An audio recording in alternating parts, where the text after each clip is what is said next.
राधे राधे। आप सब कैसे हैं? आइए हम चर्चा करते हैं 2026 वृश्चिक राशि वालों के लिए कैसा रहेगा। देखिए, हमारे इस वीडियो को आप अंत तक सुनने का प्रयास करें और मैं आपको वह चीज़ बताऊंगा जो ज्योतिष के अंदर हमें प्राप्त हुई है कि आपकी राशि 2026 में आज तक आप कौन सी स्थिति में थे, आगे किस स्थिति में जाने वाले हैं। तो निश्चित है कि मुझे विश्वास है कि 2026 में आपका भाग्य चमकेगा। कुछ इस तरीके से आपकी वृश्चिक राशि में मुझे देखने को मिलता है। यह वीडियो आपको अच्छा लगे तो इसे लाइक करना, शेयर करना और अपने मित्रों को बताना, सब्सक्राइब भी कर देना, क्योंकि आपका एक लाइक, एक सब्सक्राइब हमारे बहुत काम आता है। चलिए बिना रुके हुए अब हम आपकी कुंडली का विश्लेषण करेंगे कि वृश्चिक राशि के जो जातक हैं 2026 में उनके साथ क्या होने वाला है। तो देखिए, हमारे सामने आपकी कुंडली है। मेष वृश्चिक कयो भौमा, शुक्र वृष तुलाधिपा, बुध कन्या मिथुनोपते, कर्कश चंद्रमा, जीवो मीन धनु स्वामी, शनि मकर कुंभयो।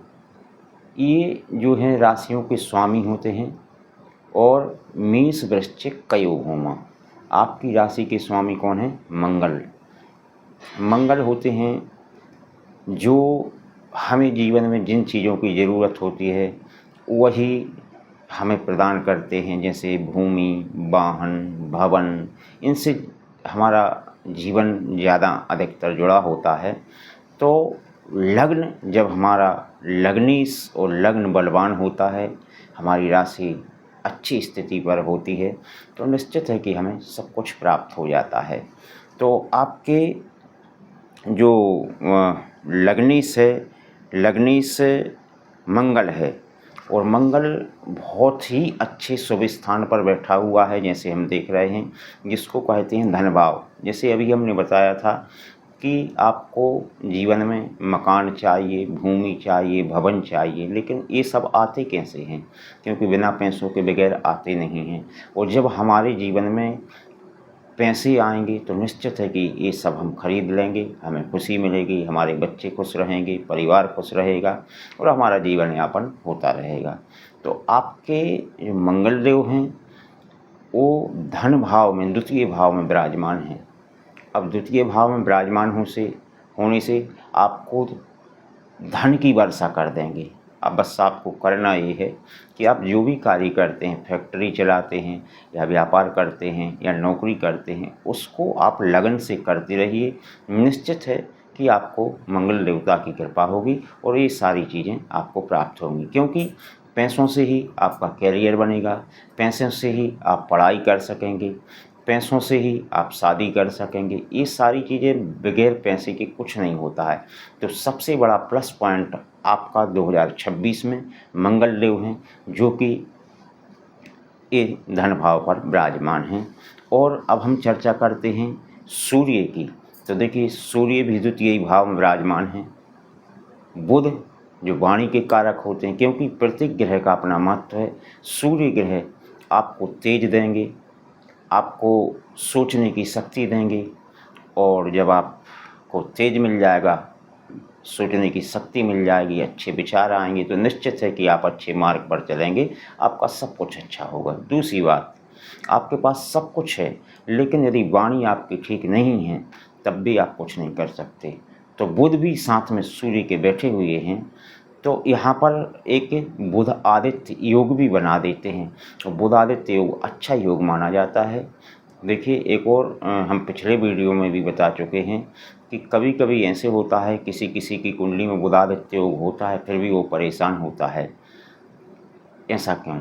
कारण ये होता है कि सूर्य के साथ बुध आने से इनकी डिग्री होती है, और वह यदि उस डिग्री तक नहीं है तो वो अस्त हो जाता है, फिर वो काम नहीं कर पाता है। ऐसी ही कुछ पोजीशन यहाँ पर हमें दिखाई देती है कि आपके बुध अच्छे हैं और सूर्य भी ठीक हैं, जो गोचर में वर्तमान में चल रहा है। आपकी कुंडली अलग होती है, उसमें कहाँ पर कौन से ग्रह विराजमान हैं, वो आपके जीवन में फल तो देंगे ही, लेकिन गोचर भी एक बड़ा महत्व रखते हैं। गोचर यदि व्यक्ति का ठीक है तो उसका समय ठीक जाता है। इसके बाद चर्चा करेंगे शुक्र की। शुक्र देवता भी आपके विराजमान हैं। शुक्र आपको पत्नी का सुख देंगे, परिवार का सुख देंगे और जीवन में क्लेश नहीं आने देंगे, विशेषकर 2026 में। ये सारी चीज़ें हैं। अब इसके बाद हम चर्चा कर लेते हैं शनि देवता। शनि आपके विद्या बुद्धि के स्थान पर विराजमान हैं।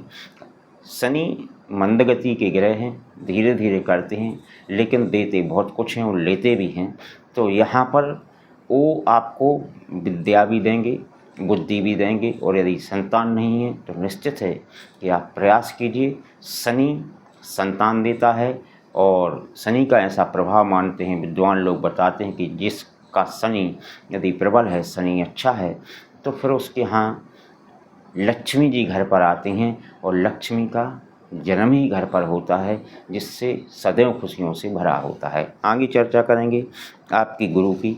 गुरु की आपको आराधना करनी होगी, क्योंकि गुरु आपके अष्टम में बैठे हुए हैं, और अष्टम में बैठने से इनको वह फल ये नहीं कर पाते जो इनको करना चाहिए। इसलिए आप गुरु का जप करें, उनकी प्रार्थना करें या व्रत करें, तो उससे आपको अच्छा लाभ मिलेगा। इसके बाद हम केतु की चर्चा करेंगे। आपके केतु पिता के स्थान पर बैठे हैं, अच्छे स्थान पर बैठे हैं। कुछ जगह ये आपको फ़ायदा देंगे, कहीं पर हल्की फुल्की नुकसान भी देंगे। जैसे पिता के घर में बैठने से हो सकता है पिता के स्वास्थ्य में थोड़ा सुधार ना रहे, तो उस पर भी आपको ध्यान देने की ज़रूरत है। आज के लिए बस इतना ही। अब आपसे हम अगले वीडियो में मिलेंगे। यह वीडियो अच्छा लगे तो इसे लाइक कर देना, शेयर भी कर देना और सब्सक्राइब भी कर लेना। जय श्री राम।